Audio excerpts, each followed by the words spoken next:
Blackopolypse.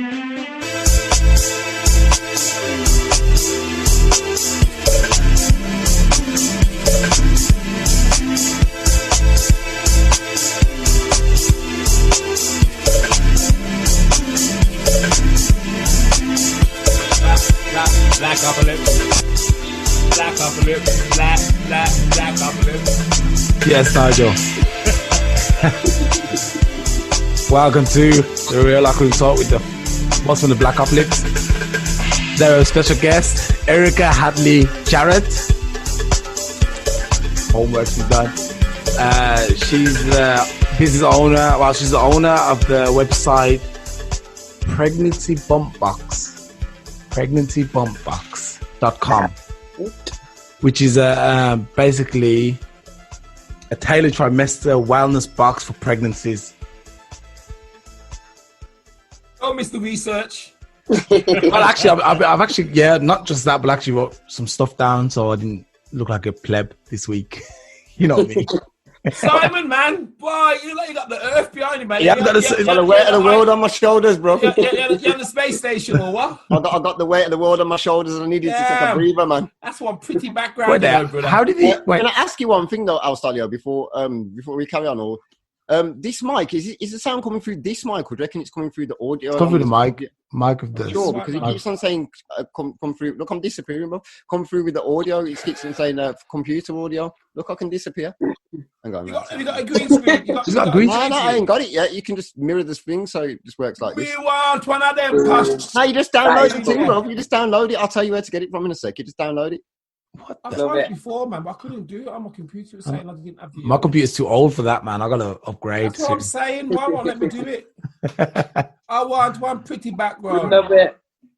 Anyway, before we get lost in the whole idea about changing the background, I wanted to start today. Obviously, some stuff I came across over the last couple of days in the internet. I discovered stuff because the topic's basically based around health, and Erica, our friend Erica's a health expert. Okay. You know, I learned this week. I learned that if you walk with a bowl on your head, it's very good for your posture. Did you try it? Good points. That's in Africa or India, where they actually carry stuff on their head, you see those people. It's that perfect posture from balancing all the time. They've got perfect posture because if they didn't, the stuff would fall off their head. Exactly. I'm slouching now. So what are you advocating then, Wayne? Let's all walk look at someone understands me. Someone understands the times, Rob. Move with the times. I had to cuss somebody once because they were saying to me, "Oh, Nigel, I could imagine your mom with a bowl of fruit on her head." I mean, the thing is, it might sound offensive, but it isn't really. That's like culture. It's culture. Well, not my mom's culture. She wouldn't carry no bowl of fruit when she was in Jamaica. I don't think she was. She probably was. Was. And because think about it, first of all, you could carry more stuff on your head. You didn't slouch. It's good for your posture. It's good for your neck muscles. Let me get comfortable, man. Let me get comfortable. You know what I mean? So in a way, I think that. Well, yeah. Okay. Did you try it? Hey, look, he's trying it right now. Look at this guy. Hey, my head's flat, you know. Dude, I think it has to have something with weight. I mean, that's the secret. Something with weight. Head, man. Anyway, now that everyone knows that, you can go home now. If your posture is, if you're a bit hunched like this, then put a bowl of fruit on your head and then a bowl or anything weighted, a bag.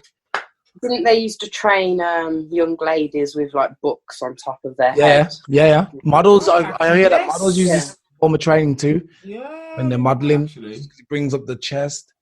So I might walk around. If you ever see me with a bowl of fruit walking around, I won't be doing. I won't be doing this movement at least. Oh God.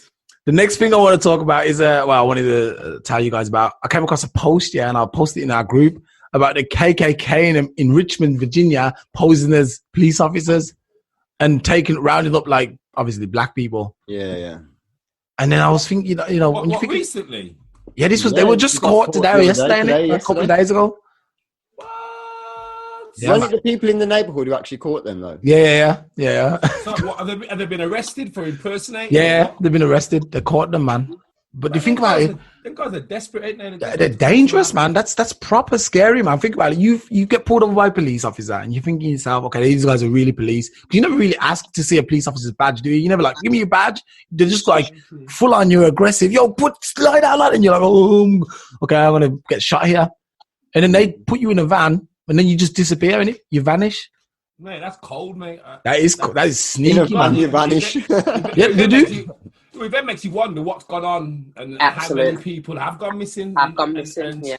For sure. That's, Particularly in certain areas of America, like so Virginia and those kind of, The South. white supremacist places. Yeah. yeah, man, for sure. Did you hear about in Mississippi? They actually agreed now to take away the last Confederate flag in Mississippi now. Yeah. So that's come down. I'm surprised that they But- kind of. Sorry to cut you there. They banned it from NASCAR in the States, which is like really, it's a national sport of the South down there. They were really for it though, wasn't they? It was really but they defied it. People turned up and basically pulled out their Confederate flags and had them everywhere anyway. And this guy, what's his name? Bubba something. He's a NASCAR, one black or mixed race NASCAR driver. There was a noose in his garage hung up. Yeah. Really? I saw that as well. It was. They're saying it was an old piece of rope that was on there from time, but then they checked 64 garages and there wasn't an old piece of rope in anybody else. And they called it a noose, and if you looked at it, it was a noose. Damn. Bubba, with a name like Bubba, though, I mean, come on, man. Bubba Sparks. That's a good name in the South. That's a good name in the South. Hey, Bubba Sparks. We need Link back to do that, the southern accent, man. Yeah. We need to come back on it special. We'll have a Link special. You're supposed to have sampled him anyway and used those sound effects. Nah, the thing is, forget Ling. Like, I don't want to talk about him. All right. Did you discover anything recently, Nigel? I don't know. Came across. I've discovered that if I wake up at 4 o'clock, I can't go back to sleep. I know that much. No, to be fair, no, I've kind of kept my head down deep in work. I've not really followed much news. I know that Leicester has been locked off. Leicester for what? Oh, it's been under lockdown measures fully now. There's been a rise Again? in cases, but they're saying that Leicester. I was on the news just as certain parts of the UK where the numbers are going up again. So what they're saying is, we're going to lock down. But apparently some child at school, they've locked a school off in Selly Oak because there was a year one or whatever who'd been tested positive. Then there was somebody else who was suspected. So I think they've locked down this whole school in Selly Oak as well. So it's crazy times, man, because I personally think guinea pigs, let's just get them out there and see what happens. They'll be all right.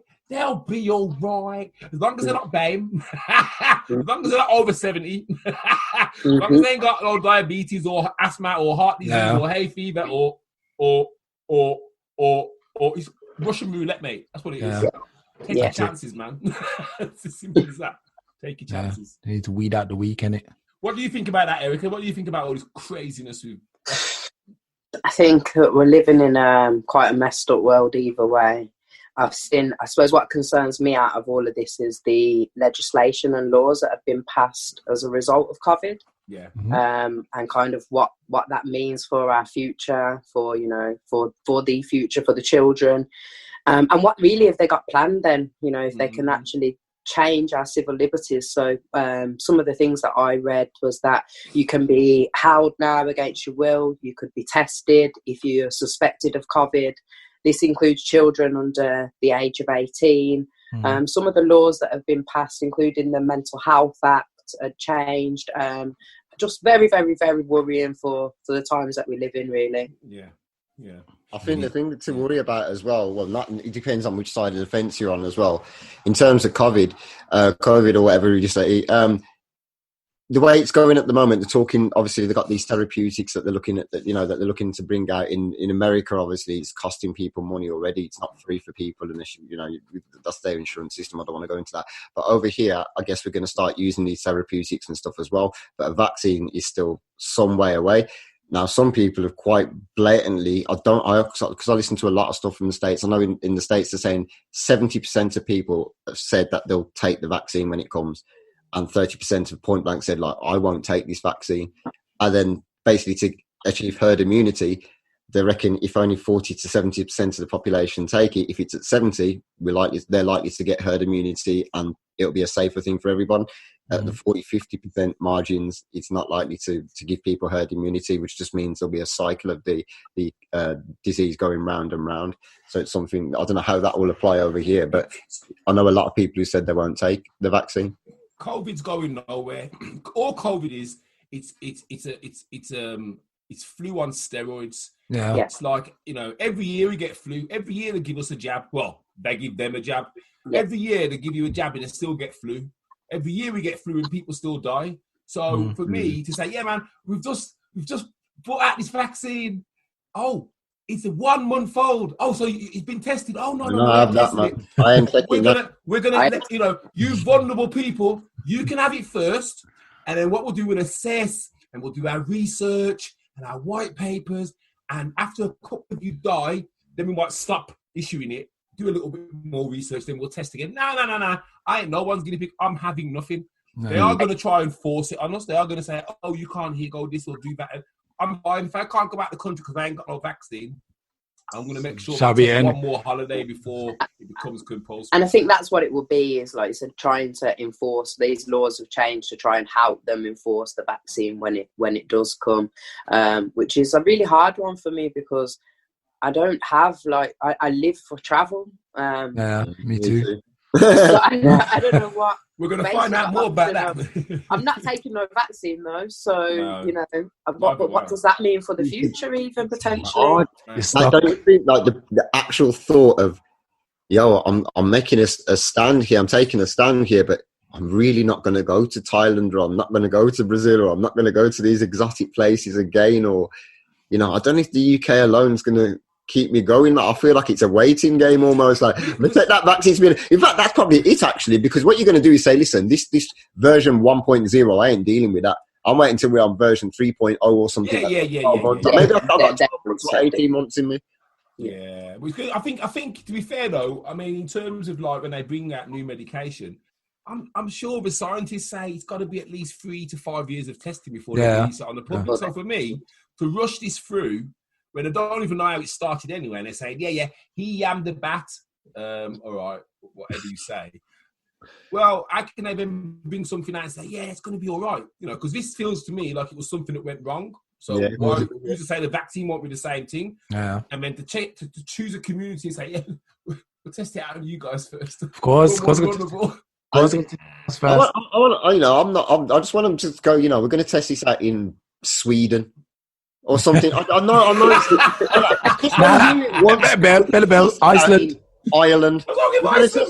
In Canada. It's never Canada. It's like we're going to test this out in Botswana, or we're going to test it out in Mongolia. It's always somewhere. Where there's no cases of COVID, but they use the excuse that. Sorry to cut you. Unless it's a place that is so cut off, and I mean cut off. We have to look at the Black Death and the plague. That went round the world quick time, you know what I mean? That's without us jumping on planes and everything. That thing was around for a long, long time and everything as well. So you got to think about these places can get into any nook and cranny. I know it seems unlikely. If you look at the Mongolian steppe and you think, listen, you won't even see a person for 5 days. There you're probably safe. Anywhere else is going to have some kind of population that's going to intermingle with even nomadic or rural areas. Even if you go to Brazil, they've still got families in the city. People still come back into them places, and that they're cut off from other tribes and people who don't know it's there and that. But they've still got family that have left. Every one of them places have got indigenous people who have gone into the city, who have left the tribe and come back or whatever. And that they might not live there, but they come back. So it's going to reach every area eventually. That's what I think we've got to realize. It is going to get to every. It's here to stay, man. Talking of COVID, did any of you hear about the Burundi president who died suddenly at 55? No. Well, apparently, to me anyway. He'd done some tests because I don't know the full story, but from the gist of it, to do Trump test, they were doing something to do testing COVID, and he said that he tested goats, motor oil, and papaya fruit for COVID-19, and they came out positive using the kits that the World Health Organization. Really? Oh, that's why. Yeah, no wonder he's going to be killed. Well, he's dead. Yeah, 55, just died suddenly, boof, like that. Yeah, of course. Sent the assassins, man. Because he reckoned that he had his own cure, And they were saying, I don't know if you saw what I shared from RT News, but they were saying, okay, Black Lives Matter, apart from when they're talking about having a cure for COVID. Exactly. About these different African countries about this the other day, didn't we? They've had minimal cases of COVID, so they're obviously dealing with it. But because they're African, it's like, oh, well, no, we haven't got to look at their stats and their figures and what they're doing. Also, like, they don't know anything. It's like, well, it's actually probably the opposite. It's probably a lack of like regard for African people. That's what it is. We're not reporting this shit because we're not interested. We're not interested. Like, we don't even care if they've got kits and that. You know what I mean? We'll send them the kits we was using 3 months ago and that, man. Just give it a good wipe or something. That's it. You know what I mean? Personally, like, I don't want to be wrapped up in this in any formal way, from testing to tracking and tracing to any form or part of it. So if it means I have to stay in my house for a foreseeable future, then so be it. I do not want to be caught up in whatever this mess really is. Yeah. Same, man. Absolutely, They mash up the world. Anyway, let's get around to talking to our guest today, Erica, Miss Jarrett. What about you? Welcome. Thank you. Do you want to tell us a little bit about yourself? Oh, yeah. Where do I begin? So where was you born? You was born in the UK. But you sound northern. You have kind of a northern accent. Really? She's got Midlands, Birmingham, born and bred, but went to Manchester University. That's what I'm picking up. For several years. Picking up the mank in there. That's what I was going to say. I didn't want to be insulted. So you sound a bit like a mank twang in there. But that's not bad compared to a Brummie, though, eh? A bit of a twang. But yeah, but well, the Brummie accent. What's wrong with Brummie? Less said about the Brummie accent, the better. There's nothing wrong with Brummie, mate. We're known all over the world. We are all over. Well, starting to sound like a yam there. Be careful. I don't know the difference, you know. They all sound the same to me, to be fair. Nah, man, no way, man. It's worse. Extremes. But yeah, ever since uni, so I went to Manchester Met and graduated in 2008 in sociology and cultural studies. And that kind of just opened up a different world for me, really. Not in terms of the piece of paper that it gave me, because I graduated during, the biggest recession we'd seen up until what's about to come. Yeah. So, times were quite rough in terms of getting the career job and all the things that I was promised. But in terms of opportunity and questioning the kind of general grain of life and the kind of general norms really kind of opened up my eyes to different ways and maybe not necessarily following a traditional way of life. So as a result of that, I really don't think I have in any formal way. Okay. So I've done, like I said, travel's really important to me. So I've been off on my travels. I heard you mention, Simon, some very nice places like Brazil and Jamaica and Thailand. So I've done those. Good on you. As we're speaking, I'm meant to be in Bali, sunning myself up. That is one of our destinations that's on the list. Bali's crisp, man. I bet they are Indonesia. Yeah. I want to go there and Tahiti. Tahiti. Yeah. Amazing. So yeah, just literally live for travel, culture, new experiences, that feeling, like the different colours, the smells. Have you solo travelled at all? Sorry to cut in you there. Have you done any solo travelling? Have you got any? It's great, isn't it? That really changed my life. So 30th birthday, I probably bit off the big one. I went to Rio de Janeiro by myself. Boom! We were there, 2016.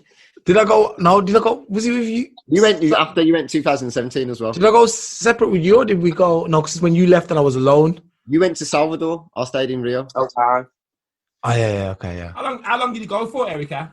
Well, it was a bit of a long story. So I was meant to have gone with my partner at the time and I was gone, for a bit of a holiday and then a bit of explore and travel around. But my dad ended up having a heart attack. He was fine, absolutely fine. But I ended up cancelling that trip and thinking I wasn't going. And then kind of the week before he'd started to recover and said, he knew how much this meant to me. Just go, book it and go. Well, you can imagine booking the week before. Prices are completely different. Plans kind of all went out the window. So I just booked 2 weeks in like a kind of normalish hotel, not too far from Havana. Well, not too fancy, not too, not too... 4-star at least. Has to be 4-star, nothing less than 4-star. We was in a hostel, bro. I don't know. In the favelas. since that was my first experience, and I've got a lot braver since. So, you know, definitely hostels. Wait a second. You said you got braver since. You went to Rio de Janeiro. That was your first trip, was it? Alone? Yeah, that was your first trip alone to Rio de Janeiro. Yeah. And then you got more braver. So when you end up in Baghdad. So I remember sitting on Copacabana Beach and literally saying to myself, if I can do this, this is the moment really life begins for me, because I can do anything. You know, and literally, so yeah, after retrieving Rio, it was like, well, hostel, so be it, you know. Yeah, sure. You know, random boat trip, island stay, well, you know, kind of YOLO. What? Erica, yeah, man, that's you got corners, man. I like that. You know, well done, the thing man. is, I think, that's amazing. And I mean, obviously, Wayne, you've been away, Simon, you've done like 6 months away, and all this. I love to hear all that, because I think one of the things that I don't think I got enough of in my 20s, 30s was travel. Yeah, I mean, and I think it's a real key. To be fair, I think so. It's a key component of the growth in it. Realizing what the world's about. Yeah, and go, and like you say, different cultures, different colours, different ways of doing things. You know, I remember the first time I went to Jamaica, and I went with my son, and I was in my 20s. I think I was about 26. And I've come into Kingston Airport, and we've walked out of Kingston Airport, and it was like, oh my God. It hit you. All these black people, where they come from? Yo, he's black, he's good looking black, yo. One taxi man's pussy, one next taxi man, one old man's lying upon the bench drinking a red stripe. He looks like he's about to fight. Me and my son are like, you made it, man. Amazing. Made it, man. Amazing. It really kind of gave me, when I got back to England now, I had a bit of edge. I was a bit like, I'm annoying me about now. Don't mess with me. I survived in Jamaica. Before we move on, because we've got to find out more about you, definitely. But like when me and Alstallio went to Brazil, like I arrived a day before him. It was just the way we booked it and that. So he was taking some long-winded route around Turkey and somewhere. I flew to Luxembourg, stayed 7 hours in Luxembourg, then flew to Paris, and then flew from Paris to Brazil. So I did it some mad-ass way as well. So anyway, I turned up in Sao Paulo. We landed in, and we're staying there for a little bit. And then I come from the airport, and there's like 4 lanes of traffic. But there's 6 lanes across of people actually in traffic and that, like they were sharing lanes. Yeah. People oh my God. In and out. And when you get away from the airport, because it's really nice streets around by the airport, it's really nice. And as you get away and go to where we was actually staying, which was actually a really popular local Police Avenue, when you get down there, the street lamps are probably about 50% the brightness of UK street lamps. when I went in, I thought this was some like Max Payne scene or something. Yeah, graffiti everywhere. Yeah, I was thinking, I went out, I went to the shop, I bought some cigarettes, I bought a beer, and I went back in the room until the next day, where I met a Brazilian guy I spoke to and that for a little bit. He showed me around a bit, and then Wayne turns up, Sao Paulo, about 27 degrees with a scarf around his neck. It was cold. Yo, when I left Germany, it was cold, man. You weren't in Germany anymore. You was in Brazil, bro. You'd come away from the airport and everything. I'm going to expand on this story. I spent 6 months in Brazil, and I tell you, man, it isn't warm everywhere in Brazil, man. It's not warm everywhere, especially Sao Paulo. Sao Paulo gets cold, man. Trust me. But it's like Mandeville in Jamaica. As soon as you go over Blue Mountains and you're on the other side, they have weather like England. Yeah. We left Ochi, beach, string vest, everything. By the time we got over to was it Mandeville? It's Mandeville. Me said the rain. I was like, I had to buy a jumper. Having to buy a jumper. No bloody clothes for that cold climate. But, so anyway, Erica. What about Erica? Sorry. Back to Erica. Sorry. You was in Brazil. Yeah. Realised I could do anything. Realised that I wanted to travel more. The thing is about travel, and when you don't choose a traditional life, is that each time you kind of go, you spend everything you've got, and then you come back and start again. Yeah. That's something that I'll tell you. As much as the experience is great, it's kind of frustrating. I'm not getting any younger, so I was like, I've got to figure out a new way of traveling. I've got to make it work and actually work along route. So I decided to teach English as a second language, and I went out to Madrid. And then also was in Portugal for a little bit. Did you learn any languages?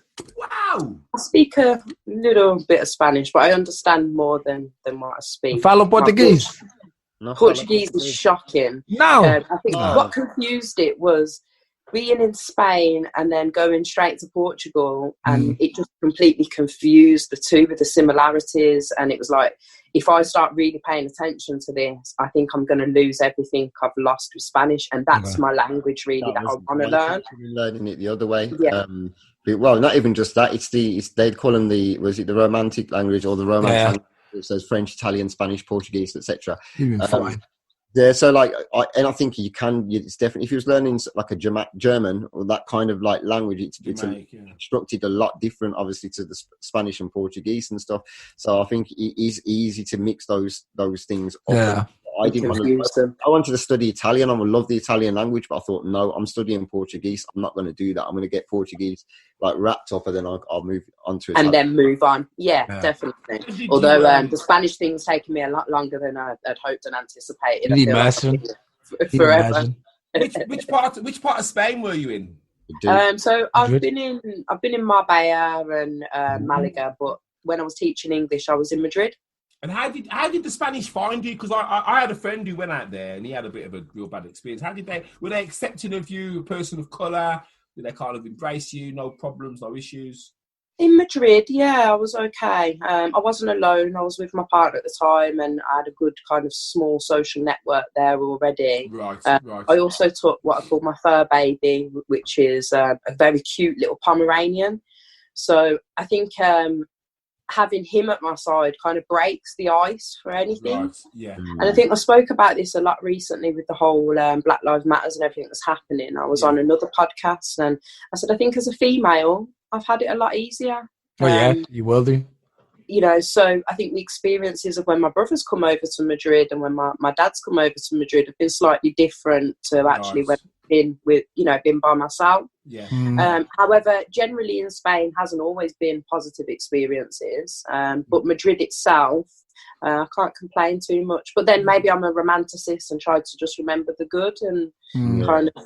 Yeah, I think sometimes things go on around us and we don't actually notice. Or pay attention. Or we don't choose to tune it out, and And I said this recently on a live I did when I was talking about racism and everything else, and how could other people who've got any kind of tint on their skin be racist? Because when the racist man sees them, they're the same as us. You know what I mean? So, they'll say those same things.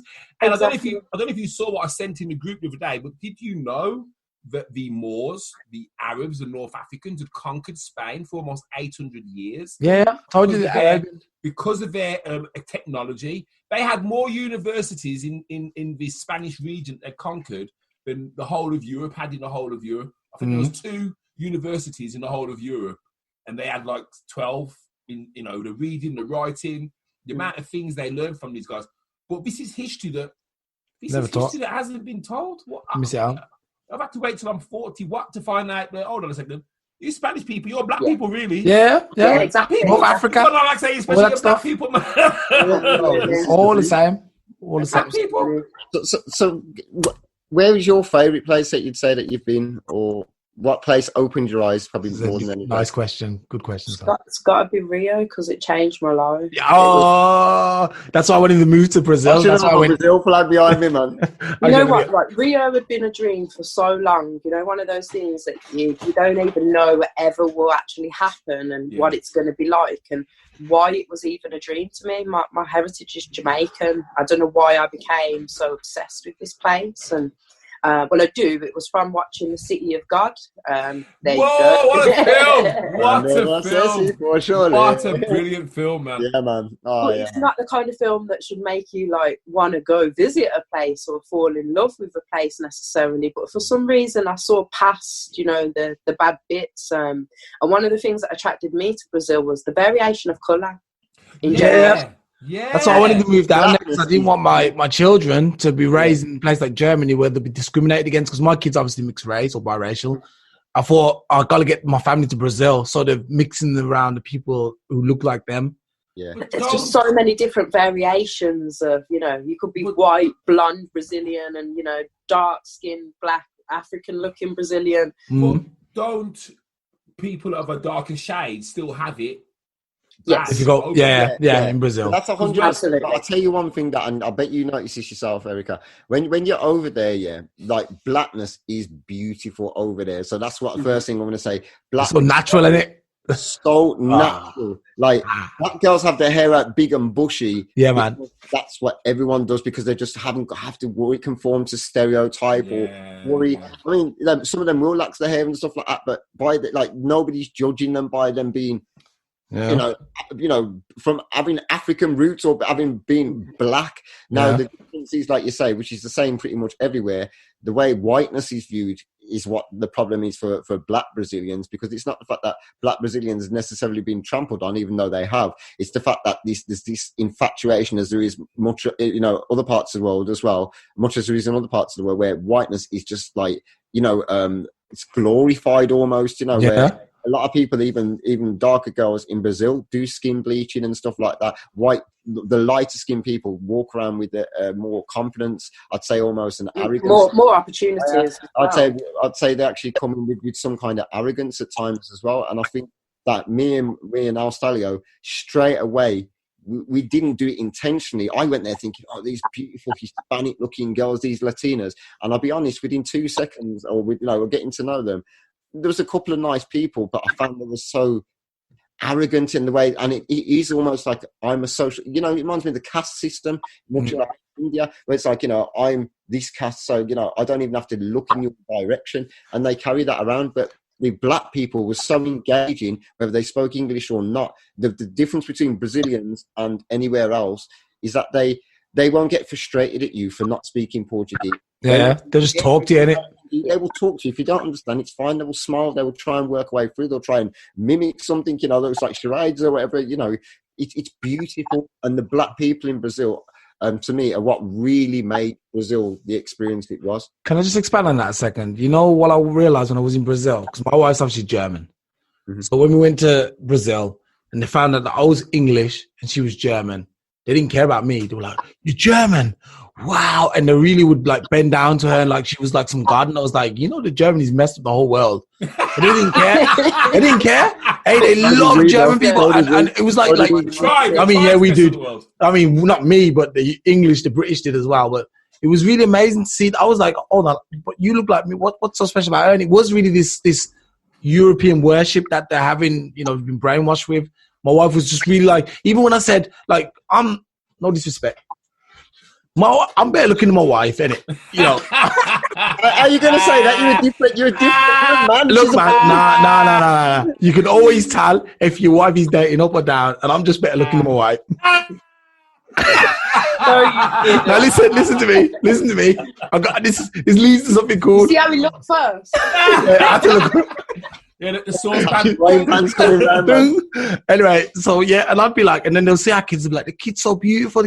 Like, yeah, it's came from me, and they'll be like, it's from your wife. I'm like, hold on a minute. No, you're cold, Yeah, yeah, man. Anyway, I'll welcome Erica. Meet Erica. Hey, Erica, meet Erica. Hello. I didn't say hello. I'm going to call you 1 in a million today, Erica, because we've already got another Erica on the show. Yeah. No, you can't demote Erica like that, man. We're just trying to say Erica Horsemen and Erica Jarrett or Miss Jarrett.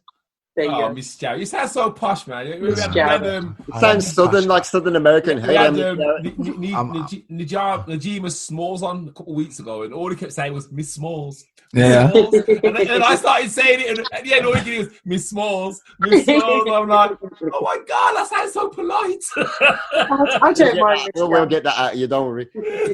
So basically, you were saying Brazil was the life changer, which was also the same for me. I think Brazil and Japan were the two places that really, my heart is still in Brazil, and for some reason still in Japan. I don't know why, but when you go to Japan, Thailand's got different stuff attached to it, but Japan is you go there and you're like, oh, because I think what it is, that was the first place where people bowed to me. That was the first place I saw true respect for human. You know, when someone bows to you and they don't even raise their head before you go, you're like, hold on a minute. Did you get the message, man? I'm black, man. No one likes me.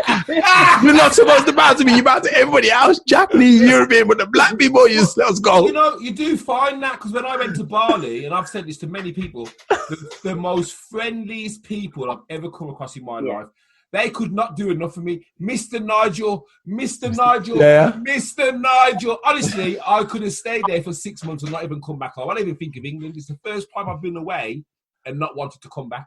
Yeah. And I don't know if it's like a Far East respect thing or whatever, but yeah, I definitely share them sentiments. I agree. Thailand was a similar experience. I don't think I've had a bad thing to say about anyone I met there. Mm. Everyone was just nice, man. But maybe it's like, you know, I don't think I've ever really had a bad word to say about anywhere I've really been in the world. Like I said, is it me? Have I got this kind of romantic vision of when you're away, or I don't know, but no, actually, because sorry to jump, but it's just reminded me of the funniest thing. Alstallio will probably know. I've got a friend called Luis. He's from actually from Rio, but he lives in Sao Paulo. But he's got friends in the UK, and he comes to the UK quite often. He actually works for BBC Brazil, but he comes to the UK quite often, and he's obsessed with UK culture and everything. And I've seen an Instagram video, and he's driving around Alum Rock on one video, going, "England's so beautiful." And the next one is at the back of Tesco's in West Bromwich going, "I love this place. This place is so beautiful." I'm like, compared to Brazil, man. Yeah, you got Sugarloaf, man. But you know what it is? Like, the grey skies, the English typical houses, cul-de-sacs and parks and whatever it is exotic to him. Yeah. You know, they probably feel like that about us. I remember going to the favela and being like, wow. Yeah. And they're probably thinking, like, looking at us like, what the hell? Not even people live, right? It's like they're sort of amazed, like, wow. Wow, yeah. You don't have the landscape, is it, like Brazil in England? It's true, Alan Rock, though. Can we ask you, I don't know if you covered anything before I got on the show, but how did you get into doing what you're doing now? And what was you doing before you got, or still doing, now? I don't know if you're full-time on this or not. Life's been a bit of a windfall in terms of work. So after I left uni, I got into fundraising. So I help charities raise money and help them develop. And that was a real saving grace, actually, because that allowed me to basically work from a laptop pretty much anywhere. Yeah. So I've been doing that on and off over the years, but not really with that much kind of financial gain or reward. It's charity work. A lot of the time they pull on my heartstrings. I end up doing it anyway. So, you know, then I've had to pick up other things along the way, and I like learning new things anyway. So I've done a bit of sales, bit of admin. My mum runs a local business to where I live, which is cleaning and laundry. So I've always been kind of a pivotal role within that in the technology side of things. So, you know, her social media, recruitment, admin, just general support. And then more recently, so the last job I had before launching Pregnancy Bump Box, I was just literally in a job that I couldn't stand, really. The job itself I enjoyed. It was a sales job. I was working in construction, which was a new industry for me, so interesting, new challenge. But you know, you've just got that feeling that I'm worth more. I've done all these things, and I'm here on 18 or 19,000 pounds a year, and it's the kind of thing you do when you're in your early 20s, and a lot of the girls with big ideas, you know. Yeah, a lot of the girls that I work with, you know, they've been with their partners for 15 years, they've bought their house, that's been their only ever job. Yeah. And I just thought, I can't see that ever being me, and I can't see my life progressing here. So that's why I was telling Nigel earlier, I kind of took the extreme route of quitting my life completely. It was easier than bearing what I was living at that point for me. You know, having done all of these things and travelled and doing so much exciting work. So I literally quit my relationship, my job, my apartment, moved back in. It's all gone! Moved back in with my mom. Looking at the Pomeranian going, "You're next, buddy, you're next." That is one thing that I'll never give up. I'll never give it up. So he's all right. He came with. And I literally started again, and with this vision of Pregnancy Bump Box. Now, initially, it was the subscription model that attracted me. It was the business model itself, this idea of having residual income one day that, you know, just kind of keeps turning. The aim eventually is to have a box a month, so you know, keep them for 9 months, and pregnancy's never going anywhere, so keep them coming back. It's a good place to sit, keep actually. Their friends, or keep their sister, or, you know, it'll always be someone once you've got them. So it was the model really that I fell in love with, and then it was just trying to find a way to how do I apply that to something that means something to me. So I explored loads of different ideas and different concepts, and done a lot of research, and just kind of kept coming back to the pregnancy, really. The fact it's not going anywhere, the fact that there's nobody, one single brand that I can think anymore that does saturate the market.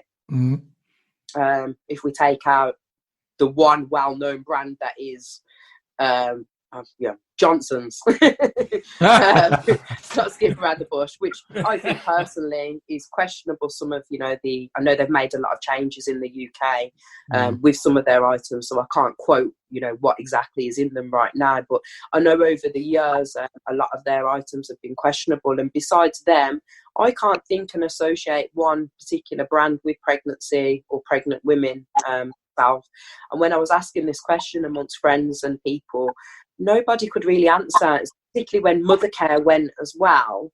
It was like people were kind of left with like, oh, that's a good question. So I just thought this is an opportunity here to build a brand as well, you know, more importantly, that could potentially fill a bigger gap depending on where it does lead.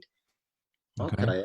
And what is it exactly that you do? I know you create things that each month throughout the cycle of the pregnancy. I'm guessing. What sort of things will go into that? Probably, can we have an example of something maybe in early stages, maybe something on the later stages? So at the moment, there's just 3 boxes. Well, there's 4, but we've got the 3 trimester boxes, which are the kind of main feature. Now, I will explain, because as I noticed earlier, not everyone knows what a trimester is, which neither did I, actually. I do after 3 kids, I know. There you go. So you learn a lot along the way. So yeah, your first trimester is your first 3 months, and so forth. So, you know, woman's pregnant for 9 months, it's split up into 3 months. So the first 3 months are very much about, you know, the female getting used to her body, what's happening in her body, and all of those changes. The morning sickness, the hormones, the changes can be a lot to kind of take on board. So some of the features in there are to help with morning sickness and help just generally settle the tummy and just general help well-being and calmness through that kind of stage of, well, you've got a lot going on, and a lot of growth that we don't see on the outside happens internally. And then the second trimester box is where everything starts to really start seeing that growth. So that is about, you know, stretch marks and making, again, comfort. So things, sleep aids and heated pillows and comfortability. And then the third trimester box is about preparing mom for birth, mentally and physically. So there'll be some products. So yeah, there's products in there that I don't want to go into too much detail because I don't think you'd appreciate it. Okay. Products well, in there that are going to help. I would, because I've been there. Breast pads, things like that. You know, we've got a bottom spray, for instance, that's got added witch hazel for, you know, kind of when bits and bobs get sore. God, yeah, that's witch said. You know, hey, listen, when I was gonna say, when you birthed your own child, trust me, man, there's nothing you haven't seen anymore. Birth your own child. Just everyone should do that once. Birth your own child, and then you see everything like in detail. I'm HD. I'm having no more children, my friend. You gotta have one to birth it. One more. No more, man. These adults now. We don't need no more children. You man, I got great hairs already, man, from having 2. But I think that's the thing I said to Nigel earlier is I think a lot of people are surprised with this. I don't have children. So they're like, well, how did you kind of end up with this business? I'm always the aunt, I'm the godmother, I'm, you know, the fairy godmother that comes along with the presents every birthday and every christening, and it gets really frustrating being that person that hasn't been through it, but trying to find something thoughtful, meaningful, caring, individual, you know, and a lot of things become about baby when she's pregnant, and I think mom kind of neglects herself and gets neglected. Everyone's like, oh, how's the bum? Not how are you? Yeah, it's like that. Yeah. It's true. So I wanted to try and make something about mom, as not keeping baby in mind. So everything in the box is healthy and holistic and kind to baby. But it's just all about giving mum that self-love and time and pamper that she needs before the bundle of joy comes and takes over life. I think what would be really cool that you could possibly even add to that is probably give them some information. You got actually a good way of even talking, so maybe like doing some audio stuff that they can find online that could help, talk to them about it, and like even like nutrition or loads of little things, like little bits of like practical some encouragement information that could go in with that, because I think it's such a good idea. And I think the concept around literally looking after mum and her probably feeling like she's got that sort of maybe like a relative or that family member, well, somebody coming round to actually look after them, this is for this will help you with, keep comfort, I think that's such a nice idea and such a nice thing. When I heard about your business, I thought that is just really, really a nice business. And I think you've got so much, so much about it. That's and I think you hit the nail on the head. I want to be in a nice business. I want to be in a business that's nice and helps people. And, I know a little bit about health and well-being and mindset. And if I can share that with other people and earn a living out of that, then it's like the charity work. Then why not? That helps fulfill my soul. Working your flow of genius, as my friend calls it, your flow of genius. I mean, if you don't mind me saying, you look a bit like Mother Teresa on the camera, at least. You mean? Not you. You look like Buddha. To Horsemen, Erica. With my ribbon. Yeah, it looks nice though. It looks nice. To our Erica, was there anything that particularly helped you during pregnancy, or something that you wish you would have had or found out about maybe on your second or third baby, that you wish you would have known about in I would say, but listen, the other Erica speak. It's just really Erica, your microphone's a bit funny. Oh, you hear me? Sorry. I've dropped as well. Can you hear me properly now? I can, yeah.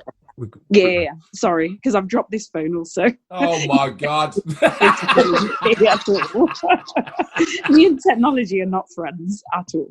But I was saying that listening to Erica speak, I feel as though for someone like that, if there was just like even a little video and a bump box that I would have known about, like I really would have enjoyed that, because you're someone that's quite relatable. And I was listening to this podcast the other day with Mars Lord is her name. She's a doula in London, and she said that there were no black doulas when she got into it. And it's like having that friend, that relatable friend. Not saying it should be every black woman has a black woman and every white woman has a white woman, but the relatability, like when I've read through Emma's diary, I kind of think, that's kind of for rich white ladies, it's not for me. So there wasn't really anything that I connected with to have an outside perspective that for something that you do need objectivity. As much as you're going through it yourself, you do need that objectivity of someone coming in. But like I say, all of the perspectives with nothing that I could relate to. So if I'd have had a bump box from Erica and had like a little video or a little magazine or some little leaflet, I would have loved that. Yeah. So yeah, and that's the thing. You see, there's so many ways that you can take your business now. I mean, I don't know if you're doing magazines. I don't know if you're. So something I wanted to ask you guys then, and particularly you, Erica. One of the things why I haven't really put myself personally out there is because I was like, well, is it going to hinder the brand by people thinking, well, what do you know about pregnancy? I think it would, because like I say, having had 4 children as well, I really instantly, listening to your voice and why you're in it and why you've launched it, I feel as though it's that care and that warmth. Because I've met nurses that have had God knows how many, midwives that have had God knows how many children. If they don't have that personal warmth and that relatability and that, the instant rapport, then you don't connect to them anyway. So they could have 5 or 10 kids and you wouldn't connect to them. So that's I feel as though you should do it. Yeah, I think it's spot on, because I think people buy people, and the product you've got is fantastic. And you're absolutely spot on. If you're out there and you're a friendly voice in an uncertain world, because let's be honest, typically men, when their partners are pregnant, we're pretty crap. You all right, love? You all right? Another beer? I can't drink. Are you sure? I mean, speak for yourself. Shut up, man. I was the best husband.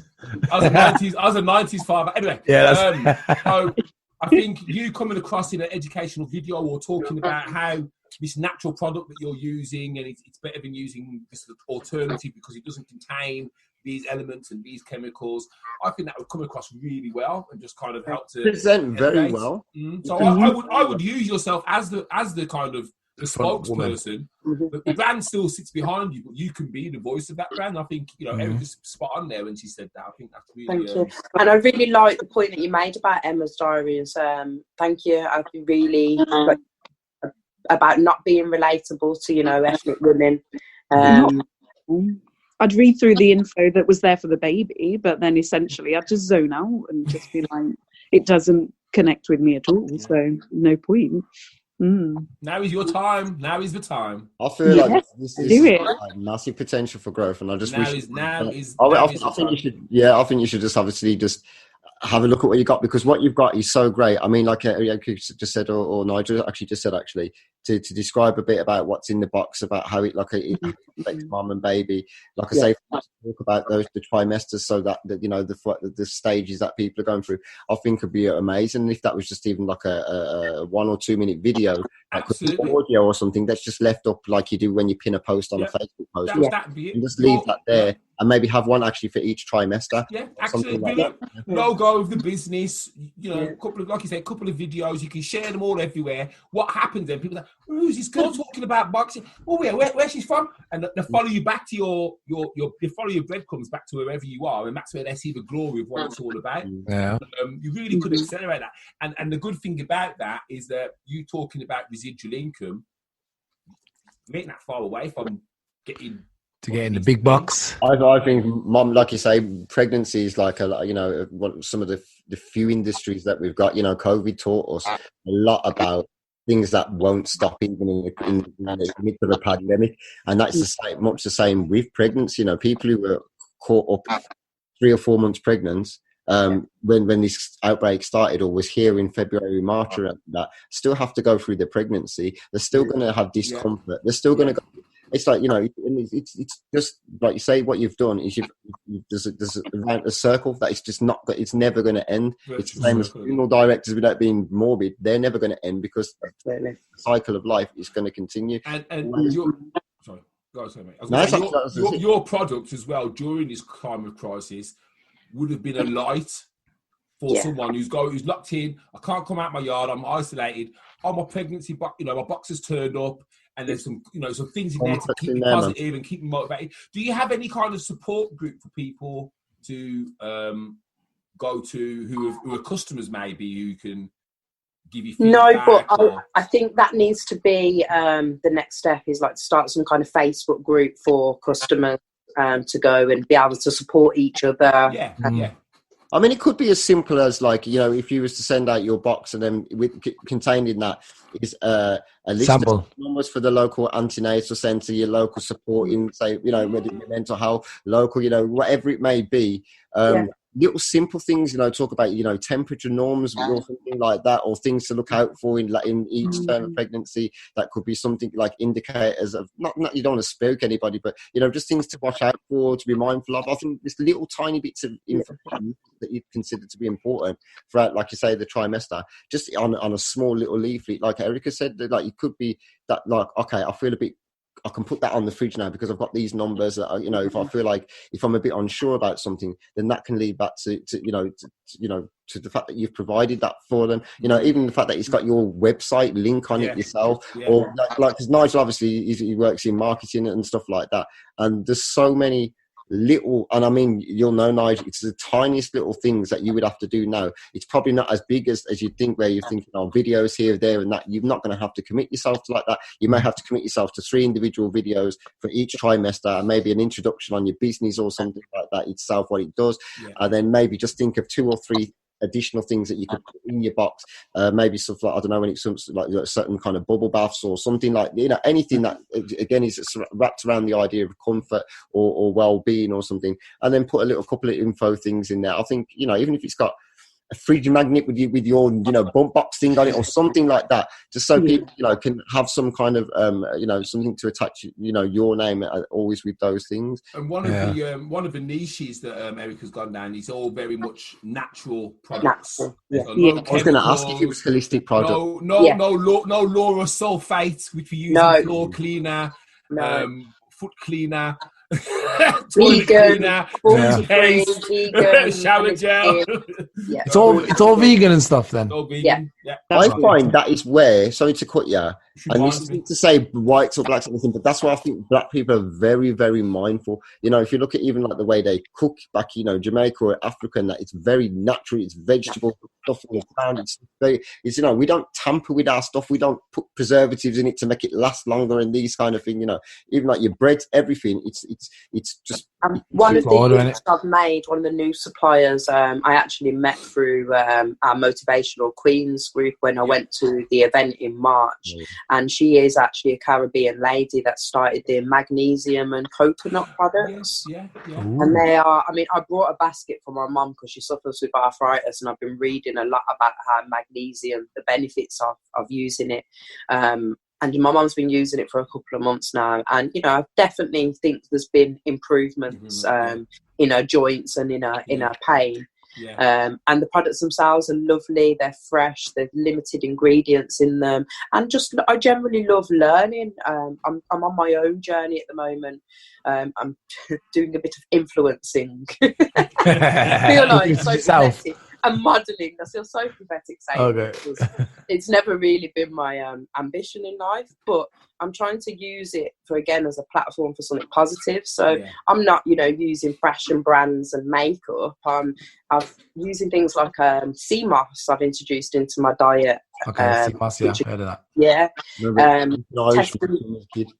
Irish moss, testing that out and sharing that with my followers and sharing the benefits of different things, different health drinks, different ways, mindset, yoga, particularly through lockdown as well. But I didn't do that with my business because I felt like, am I going to be a hindrance to the business, particularly as it's terrible to say it, but my following up to now is majority white. It's not for you to. They got the money. When somebody walks into a shop, the shopkeeper doesn't care if that person's white, black, or anything. It's not for you to decide who your market is. It's maybe you could think about your messaging or something like that. But like at the end of the day, you're being you and you're sharing your business in your way. And I would never ever walk away from one, your identity, or two, like even question where potential revenue or your people are. Like I say, if you think about being relatable, pregnancy is the same for a black person, white person. There may be slight different, in certain. I suppose I thought by me putting my face on it, and up until now, predominantly my customers have been white, and then they see me, it's going to be like, oh, okay, that wasn't what we was expecting. Yeah, but you bridge the gap, though. But you present in such a way where you, like it's I just don't see. I don't want to say this on obviously as on the live cast in a serious way, but I think that element of doubt just needs to disappear. I think you're up in your own head on that kind of thing. So many people of colour hold themselves back for that very reason. Yeah. There was a guy in Birmingham. Him and his wife do a takeaway or some kind of cafe. And he had to put himself in. He felt that when he was there, that the customers weren't spending the money, they weren't hanging around. So he hid himself in the back and did all the cooking and that. and then when all this happened with George Floyd, he put in the newspaper, "I'm not hiding anymore. You don't know my business because that's it. Come on, Taya." So what I say to you is, be proud of who you are. You're never gonna. Not everyone's going to love you, but a lot of people are going to love your product. Yeah. And that's the main thing. And the Rose will love you. There will be people who love you. Like with my business, like I'm in the music industry. I've actually, been quite public sometimes saying I'm feeling a lack of support or a lack of people who will get behind the product. And I knew what I had is great. And it's very difficult to sometimes, like when you don't feel the love or support, to start looking on yourself. But my intentions were always genuine. I was out there to advocate and help musicians. I was out there trying to do great things. So I realised, no, what I'm doing is actually good, you know, and and that will ultimately come across. Good. And I think it's like you can't, what it was is I realised that the way I felt shunned, I was perhaps shunning some of my own musicians because I wanted this particular musician, this one who I'm obsessed with their music and I love that person and I really want them to be the person who's my customer, who's championing my business. But maybe it's this acoustic musician who's maybe not so good, who's on an early stage and that, but that person is right behind me, ready to share and get behind the messaging and everything. And I had to look at myself. And that's when I said I checked myself at the front door, because it's not like we're talking about white or black or whatever. It doesn't matter if it's old, young, white, black or anything. Those who are engaged with you, give them your time and energy, because they have friends as well. They have people and they will talk about you in such a positive light. Then you celebrate that, you know, almost like the people who won't get behind you. And you'll I don't know how long your business has been going, but I've been in my business since 2016. And what I learned is the majority of people will not get behind you. And it's just a hard way to think about it, but 98% of the people you know will do absolutely nothing for your business. And the other 2%, one will just be watching going, I hope you do it, man. I hope you do it. And that. Good luck. And the other one might actually so it shows it down to you and your belief and your conviction in what you're delivering and why. And then once you've got that focus, nothing else matters. And that's why it's important to be single-minded anyway. I think for too long as people we're held back by thinking that the people that we think, you know, you've said it, you hit the nail on the head. You can't look for support from anyone apart from the support that you garner yourself. And you know, it's taken me a long time for me to get traction on social media. But I didn't expect anyone to like anything that I do. I had to earn that. I had to earn it by being out there, by being consistent, by doing videos and doing all these wonderful things. And I wasn't looking at black audience or white audience. I was looking at an audience. And it's the same for any business. Erica, once you have 10,000 customers, you've got 10,000 customers.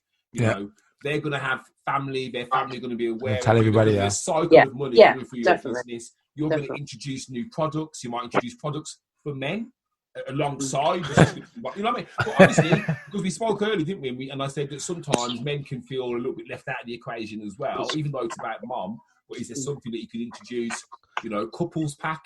Like, or a strap-on body, a strap-on baby body, like so for pregnancy. No, it's like a strap-on like vest. It's like a vest that goes up. Strap-on, man. I was like, oh, wait, no. Okay, that's not what I meant. I don't know what kind of pregnancy you're dealing with.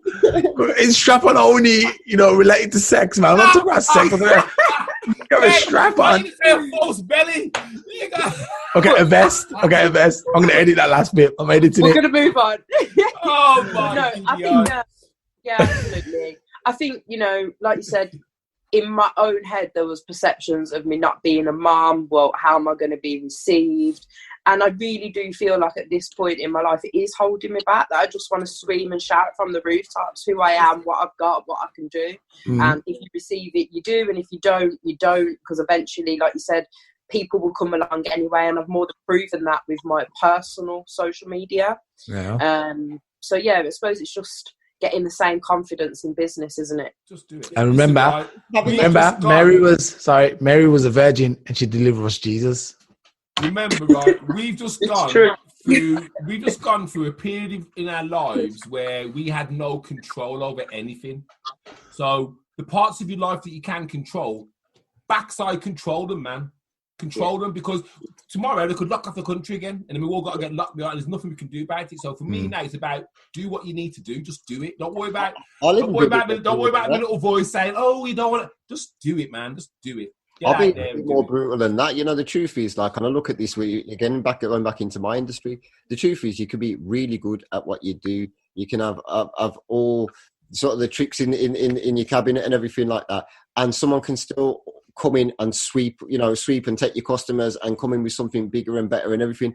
But the difference between you being at your best and you being at your, like, being basically your own weakest link, where you doubt and almost like, you know, trepidation of a situation, maybe you've got to go and see a potential new supplier saying, I'm going to stop this stuff, you know, we're going to hold it and we'll have it on drop shipping or whatever. So we'll have it, whatever way it is. You've got to be able to think, you know, I'm the captain of my own industry here. Like, you may be in a tiny company. My business has been going for 4 years. We've just about got ourselves a little tiny piece, and I'm not even on about financially, but just about got ourselves a corner of our market where we're accepted, recognized, and everything. And that's took a hell of a lot of blood, sweat, and tears to get there. The truth of the matter is, it's going to take a while, but it'll follow its natural course. And you've got to be the person who, I'll say this to people when they doubt themselves in life anyway, if you are going to jump on the side of the other people as well, who will gladly put you down or gladly be indifferent about if you're successful or not, or will watch from a distance and say, yeah, well, good on you and everything. If you're going to be on their side of the road, who's on your side of the road when you're looking at you as well? You've got nobody left. So when all the chips are down, you have to be the one person going, all right, and if all of you are gone, I'm back in me, because I know who I am. So regardless, like when you've seen a CEO, I'll go into meetings, I've had people knighted by the Queen, multi-millionaires and everything, and sat down, and I feel like the most confident man in the room. Yeah, my money's always on me. Absolutely. It's just in terms of this business and maybe my internal fears and being so far out of my comfort zone, it's like, I really felt like I was at this kind of sticking point. So today's been really helpful for me, because I think you've really just said, just do it. And I know deep down that I need to. You're not in your comfort zone, because if you was, you wouldn't have designed this. You wouldn't have thought about very carefully about the products that would have gone into it and been able to put that together. Being a person who's not a parent, and the second thing, I know I'm talking a lot, but the second thing I wanted to just say to add to that is, you would have been around siblings, family, like you're saying, you're the godparent, you're this, that, other. You've seen good examples of parenting, and you would have seen bad examples of parenting. Yeah. It's the same as if you grow up with a drinker in the house or something like that. You're going to be a drinker, or you're going to be completely the opposite. It depends on if you've learnt the lesson that person said or set or not. And that is the lesson with us in life. I wasn't a businessman until I was a businessman. It's as simple as that. So like, it's the same with you. Like, now you've got your product. Now you've got what what it is. Now you've just got to stand behind it. And just like Nigel just said, be loud and proud about who you are. And the truth, just to top this off, 98% of people probably won't even ask if you're a mom. Yeah. They will look at the product, its usability, and they will look around the messaging and everything around that. When you're on the Forbes list, they will. Erica a £44 billion company. Do you know she hasn't even got children? Yeah, I was going to ask that. Well, how do you proud moment? Yeah, I was actually a question today. Consumer of the product, and I wouldn't look at whether you've been a mom or not. Yeah, that's the quality of the product, but also the fact that you're relatable. So if your face was on it, and if there was some personal bite of you, which is a leaflet or a video or something, then I would be like, yeah, I buy into that. So yeah, I want to know how did you actually get inspired to do something when you never had kids? That is a good question, though. When did you think, oh, I ain't got kids, but I'm going to make something? She said you thought something was missing that you after like the. Was just trying to was he fill a gap in the market, or is that what he was? No, that's not your inspiration. I have to be fully honest. You asked me a question. So after a series of miscarriages, I realised that probably may not be my destiny. But why does that actually stop me from, still being able to be a part and contribute to that? Yeah. So that was kind of how it started, is for me, once having been through that, it made me very conscious of the products I was using, the things I was putting into my body, the importance of those things, which kind of led me down a journey then. And then in looking at those things, I did really notice a gap, and nobody really being at the forefront of saying, this is what pregnant women should be doing, this is what they really need. It isn't about all of the fancy things. It really is about the mindset, preparing yourself for birth, the getting through it, the being kind to yourself, the being doing the right things by your body, putting the right things into your body. And at every point through the hospitals, through the people that have been through it, that share their experiences, nobody talks about the real hard truth of what you do need and what could help you. We're all very airy-fairy kind of, it'll be amazing, and so I wanted to bring a bit of realness to it. Do you think your future plans for the stuff, do they include writing a book? Absolutely. I did start one. Wait, you just started it and you didn't finish? it was a joint book, so I can't really complete the book without the other person. But I think there's a couple of books in me. Oh yeah, there you go. Definitely for this, especially on this project alone. Yeah, man. Well, we're going to get behind you anyway. Like I say, what we'll do is we'll share the link to your business with a bit about yourself as well. I'll happily put it on my own Facebook page as well.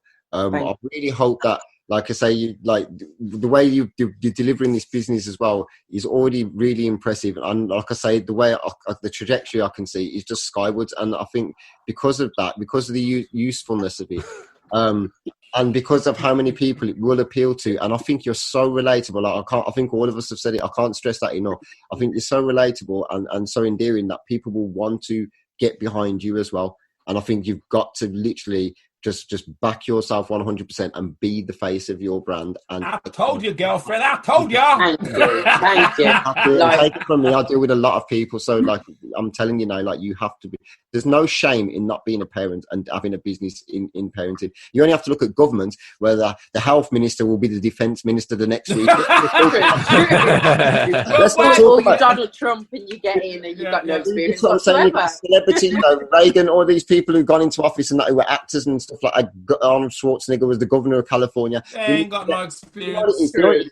Experience is life experience, and having intellect and being able to, to share a vision is something that only, so many people can do. Entrepreneurship in general is something a lot of people talk about, but how many people talk about the idea and don't do anything about it? It's literally every person I grew up with. So like, I'm telling you, and there's some of us now are out there and we're trying to make things happen. And I think, listen, we just got to start to celebrate ourselves, take the safe even away from the product. We just got to start celebrating ourselves and believing in ourselves, especially as Black people and people of color. We've got to start saying, we've already talked about everything that's unfair in the system. So let's just go out and get ours. We're doing good things. Let's go out and get ours and believe in ourselves. Definitely. 100%. On that note, where can we get your product? Your webpage? www.pregnancybumpbox.com.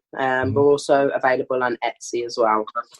If you could send me your links, and then what I'll do is I'll post them in the group after our kind of post podcast. Just to also give you a quick heads up, it might be a conversation for another day, but recent work that I've started since lockdown was another link I met actually at the same Women's event in March. I met a female police officer in the West Midlands, and we met up recently, and she wanted to look at stop and search in the UK and how we could look at how it could be potentially be made more fair, look at what's going wrong. Can we get her on? Yeah, absolutely. We've got to get her on, man. We've got to get a police officer on. I think it's definitely got to be part of the conversation, because I think we've alluded to this on previous shows. I'll give a lot of examples from America. We're actually going to be interviewing somebody from Black Lives Matter in Minnesota next week. Wow. So which is really, really cool. But I mean, like in terms of the UK, we discussed this earlier before, didn't we, Nigel? Where we're saying we need to know what the clear messaging is here for us in the UK, because there's so many discretions still happening within our society, and the racism is systemic inside our society. We need to be in possession of all the facts, and we need to find a way of presenting that and putting a show around that, and then actually talking about what is it like that, like I say, we need to do. And stop and search is a huge part of where the breakdowns are happening right now. There was a gentleman who's on Channel 4 News. What day are we on now? We're on Tuesday. I think it was last Friday, maybe. And this guy had been stopped by the police. He recorded it, and he says, "Right, I want your number. I'm coming to train you guys because you don't understand Black people." And then they had him, Channel 4 had gone there to show him doing the training with these young, new Black police recruits, So this Black guy's gone in there and he says, right, so basically he was talking to him about, what do you think when you see Black? And what you got to remember, right, guys, let's be honest now, some of these people are going into the police and their experience with Black people has been what the media's told them. It hasn't been first-hand. It hasn't been, I got a friend, and he was a good lad, and we played football. It's like, oh, those Blacks are all in gangs, aren't they? And these coppers were literally saying that. Well, I thought they were all in gangs, or I thought there was all drug dealers. And then this is what they believe. And you got to think, well, where's it come from? It's media. Media. And they don't... you know, you can't force diversity on people. You can't say, "Whoa, go and hug a black man." You can't say that. Yeah. But you can most certainly indoctrinate the way that different people are, and the way you start. You've got to start at school. You've got to start young, because some of them parents are too far gone. And we're going to start humanising black people, man. For so long, like I say, in general, it's the media. Like I say, we're dehumanising. We've got to call it out literally everywhere. You know, when we're seeing it on the TV. Like, I'm not a big fan of going back and changing all these old films. I think, look, what's been and gone is gone. I'm saying, like, maybe you should clear them so much, or put the little warning on them. I think it's neither here or there.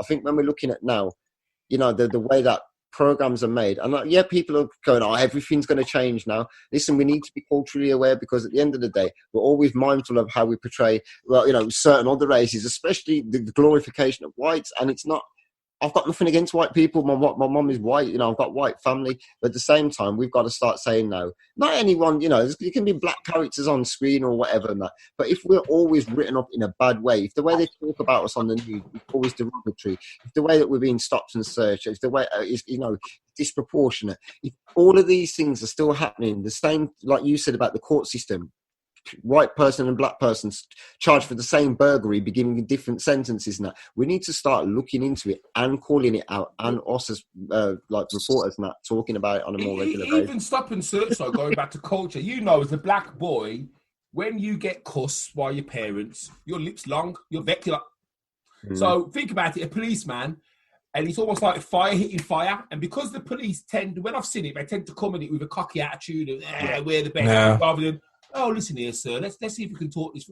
They never come at it from an angle of, let's talk. They always come at it from, I'm the boss. Well, trouble, yeah, don't cause trouble. And that's the wrong. If you think that a black person growing up has always been thinking, I'm oppressed, they're always, treading on me. They're already starting from back there. So as soon as his copper comes up, he's like, giving it all that. Straight away, his back's up. He's ready to just... They've got a problem. They don't know how to... They don't know how to communicate with young people. And don't get me wrong, young people aren't that easy to communicate with all the time. But I think if you start a conversation with a negative, you get a negative back. That's it. You know that in real life anyway. You start with a negative, you want a negative back. You start with a positive, you might go negative, but you can always bring it back. But you start on the negative, and then both of you like that. You ain't going anywhere, man. Yeah. That was one of the things that, with my charity background, that shone through for me. As I've been to a few protests, I've seen a lot of what's going on. There's loads of people doing great work in the UK, but we seem a bit lost. We haven't got a leader, and we haven't got a message. We haven't got an end goal out of this. Yeah. So, like I said, we've begun now by having that dialogue with the police. We have to start somewhere. Stop and search is proportionally unfair and creates bad relations between the community and black people. After speaking to the young people, one thing that came out is, most young men want to be a police officer when they're kids. Yeah, I wanted to be a police officer when I was a kid. When did I? You know what I mean? We was going to go. My dad... Something clearly goes wrong somewhere along that line if most young men want to start out life as that and then end up being harassed, in some cases by the police, and eventually end up hating the police and so much distrust. Yeah. So yeah, if you'd like to have her on the show, and we're meeting with the superintendent, so the big boys are willing to meet us. We've got the data which we're ready to present to them. So we're having the conversation, so we can, potentially have a discussion another day about. That'd be great. That'd be great. That'd be awesome. That'd be really good. Definitely. I did want Erica as well about when I was listening to that podcast with Mars Lord, the doula in London. He was talking about the morbidity rate of black women in childbirth going up, but the morbidity rate of white women was in decline. And she said that this report is not that old at all. So is that bias? Like, I don't know if you've heard this or if this had any influence on your care for women and pregnancy birth. But I did wonder what you thought about that, whether that's bias within the system and how that... Absolutely. The system's biased. The health system is completely biased towards black people, whether it be pregnant women, black men, black women, 110% when we look at all mortality rates and most illnesses. We are disproportionately affected in every point in life, not just with policing, with education, with health, not just in America, here in the UK. The statistics reflect that in every situation we are much, much worse off. There is something going wrong somewhere. Yeah. Top down.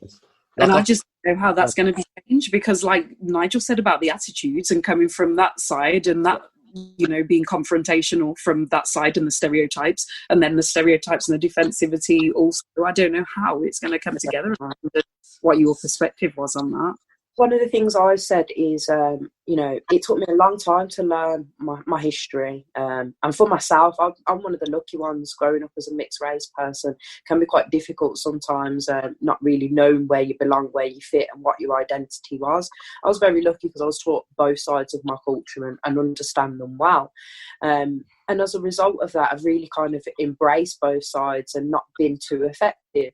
But with even in all that, even the things I was taught in my household, you know, the positive things of Rosa Parks and Marcus Garvey and all the typical people that we know, I was never taught, though, like you mentioned earlier, Erica, about relatable women that, you know, I could relate to growing up, that not Beyoncé's of the world, but women of achievement, women that have you know, overcome challenges. Yeah. And one of the things when I first started learning this, and the more and more I learn, and the more I love films that have come out, like Hidden Figures, and you know, really inspire us, is that please learn not just about the bad side of our history, and that goes for Black people, but white people all across the world, people. But, you know, celebrate our achievements too, because there are plenty of them. Our history isn't just all filled with negativity and bad and slavery and Ku Klux Klan.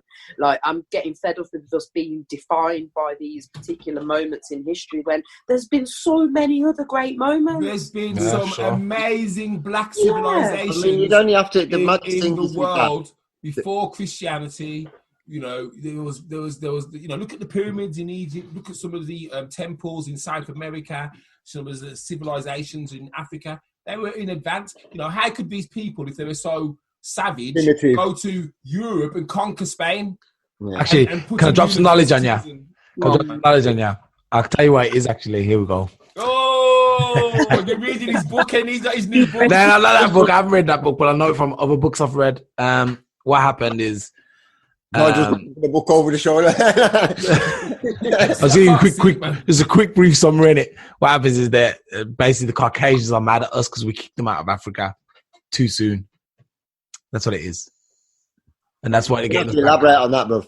Well, what happened is, like, obviously being Caucasian. Now, regardless of what you think, I'm just saying this. Okay, I'm just replicating. Being Caucasian was a genetic disposition, at like albinos. For example. Okay. So when the Black people gave birth to the, you know, you always hear the theory that Black people are the only race that can give birth to white and Black people, which is true, albinos. So when the Black people gave birth to the albinos, they used to be like, oh, God, you know, God has cursed me. So they'd send all the albinos into a certain area in Africa. Basically, that's what they did. And the albinos started like mating with each other, which created then the white race. That's not the version I got. You don't know this? This is some high-level stuff, though, man. Away from Africa, that they had less and less melanin. So, I thought it was the further from the equator they moved. No, but that's after, isn't it? That's after. That's something that happens after. You're going back to like. We're going back, man. We're going back. I know specifically, bro. Yeah, but anyways, that's basically what happened, and they concocted a plan on how they could probably get us back, and that's probably what's happening. They got smart. I don't think them guys from way back in 10,000 BC was thinking about now. I don't think. Yeah, look. All you have to do is pass the idea on to a generation. Now, I think racism is a thing. The reason that racism became a thing because there's Black people in England in the 800 AD. You know what I mean? They had Roman soldiers who were Black. In the UK, yeah, that's true. Germany had soldiers who were Black. Black people have been all over the world. There's been Black people in Russia from way when. What happened, and this is what I've heard, they used colour as a way to distinguish what religion you were. So if you were white, then you had to be Christian or Jewish, whatever. If you were Black or whatever, you was a heathen. Or you're a Muslim, whatever, then you were like seen bad. So in the 16th, I think it was the Spanish Inquisition where the Catholic Church says, right, we're going to go around and we're going to convert the whole world. And if they don't convert, burn them. So they forced their religion on other people, but they made the assumption that if they weren't white, that they had to be a savage religion anyway, so they'd wipe them out. But race became a thing then. That's when it was colour. Yeah, it was. It was when they went into the. I think. Put it out there. I think that we're better at a lot of things. We always have been. And there's some kind of deeper threat there for not the white people that exist today, but for the system itself. Yeah. There's some kind of threat there. When has that gone away? To challenge you then, when has that gone away? Because like I say, the policeman who still pulls up on a black guy, or let's say he falls upon a white guy first, say in the States, because obviously they use deadly force, and and they say, that guy's going, get away from me. Where a black guy might say, "I'll move up, brother, man, move up," and it's that fact that indifference. They don't know that they haven't been around with the person who's calling them blood and bro and kissing their teeth and that. So then they take offence by much different. It's that not being around our culture. So that's what makes people, I think, now inherently racist. They can't deal with the difference, like you were saying about not. But then I beg to question: is that our culture? Because I don't speak like that. No, you don't. But what it is like I don't relate. I relate that to somebody culture, not to black culture. Yeah, but I mean, like you said, there's racial stereotypes. So, like I say, and those stereotypes are part of the problem. But the fact that we allow our youth to play into them too. Like all I know is that I've tried to educate myself and better myself, because I knew when the day come to be stood up and counted that I'd have to speak a certain way, I'd have to appear a certain way to be even be heard, and actually if I was going to go, and I've said this a few times to a few young men that I've met that got a tattoo up and their gold teeth in the mouth and speak a certain way, and I say, well, you're going to be judged. Well, you want to be judged. You committed yourself by that time. You've done that. You've committed. You could not necessarily to a life of crime, but to a life of judgment. Definitely a life of judgment. And there's plenty of people who won't look, who won't give you a chance, just because of that. Like you just said, now if you've got the wrong name, almost if you've got the wrong, postcode, if you've got postcode, all these things will go against you already. This is the systemic racism that we. But then, are we not educating our young people enough to kind of? I suppose. I knew growing up that as a black person, I had to be twice as good, and I always intended to be twice as good anyway. So it didn't really bother me. But and I know that where they can, people are trying to get that across to the young people. But are we really trying hard enough? You see, for me now, it's become acceptable to be a wannabe gangster. It's acceptable to kind of look at a lifestyle of doing whatever you want, and you've only got to watch TV where they do whatever they want on TV, and it's like, oh, he's a wonderful celebrity. This man has beat up this man, and this man's beat up his woman. Oh, and they're in the paper, and we're talking about them, and they're on the news. So people see that and they think, oh, so I can go on away, and no one's going to really say nothing to me because it's all right for them. And we live in right now, the world's a messed up place, man. In terms of values, in terms of the whole element of where are people going? Where's the end goal? Where's the end goal for everything? That goes back to media again, though, doesn't it? It's all media, man. You control by media. Really are. So to have more power and control in the media, I think. Yeah. And we need our own, but the one that we did have, which was Voice, they failed miserably, man. I used to read their paper every week. Sold out. The reason I stopped, everything sell out, but it was always with London news. Like there's no black people north of Watford. And I thought, I ain't supporting you, man. Every week I used to buy that paper. I used to go to Birmingham to catch a bus to go and buy a paper, Streaking. Anyway, guys, I think we've exhausted my lungs. Guys, what a cracking show, man. Hey, Erica, thank you. Jarrett. She deserves a round, guys. She deserves a round, man. Come on, man. Give me some love. Brilliant guest. Absolutely brilliant Erica, and Erica Horsemen. Erica. Pleasure, guys. Honestly, it's been really nice just being around like-minded people. I didn't feel like I was on a podcast. I just felt like I was having a chat with friends. Yeah, we're going to talk about it. Get me all your links, Etsy, website, and I'm going to put them all into our group so people can kind of look, share, and everything else. But we'll get you back on again soon, man. As soon as we've gone through our rotation, so we can find out the next stage of your journey. Brilliant. We're all behind you as well. I'm rooting for you. Thank you. It means so much. Anyone want to share anything, Nigel? I Okay, so Love Sales Hate Selling program is open. So if you are a small business owner and you need some help with your marketing and you hate technology, then speak to me and I'll get you over that fear and get you marketing like you're a marketing hero. Yeah, just come back to me. I'm here. Erica Horsemen. Yeah, I am at the moment hate fundraising, but love my son's drama school that is drastically failing. So look out. I'm just giving links from it, and I'm going to be getting the kids doing some little videos and everything so we can save his drama school because my little drama king needs it. Where's the drama school? Where is it? It's called Playbox, so it's based in Warwick. So they have classes in Stratford upon Avon. But yeah, from the lockdown and everything, they usually have so much revenue, so much going on, so many plays, so many shows, and they've been really good. Even though it is like quite predominantly middle class white area, they're like so great. They have diverse members, and yeah, my little son, he just loves it. He's such a drama king. So really need to big Playbox or wonderful. Drop some links in the group, man. If there's any fundraising or anything. Yes. Sorry. I'm just saying, I want to let everybody know I am working extremely hard on our sister show that I'm going to tell people about more towards the time. But me and Alstallio and the team here are going to be working on some dual projects, including the Black Lives Matter. That's going to be, it'll probably be up on the 12th, but we're going to be doing it on the 10th of, which is next week, I believe. So look out for the Black Lives Matter special with Black Lives Matter in Minnesota. Okay, and Erica, last but not least, what? It's over the I think it's the 10th. It's Friday. It's another day. I'll double check the dates, but yeah, it's next week anyway. Erica, last but not least, give us your address again, web address, email address, where we can contact you if you've got Twitter, LinkedIn.